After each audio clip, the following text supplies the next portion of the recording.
حضرت ابو سعید رضی اللہ تعالی عنہ روایت کرتے ہیں کہ رسول اللہ صلی اللہ علیہ وسلم نے بیان فرمایا، تم میں سے کوئی اپنے آپ کو گھٹیا نہ سمجھے۔ صحابہ رضی اللہ تعالی عنہم نے عرض کیا، اپنے آپ کو گھٹیا سمجھنے کا کیا مطلب ہے؟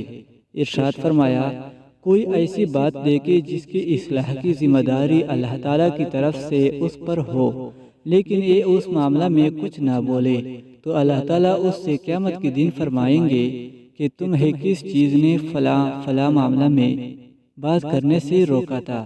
وہ عرض کرے گا، لوگوں کے ڈر کی وجہ سے نہیں بولا تھا کہ وہ مجھے تکلیف پہنچائیں گے۔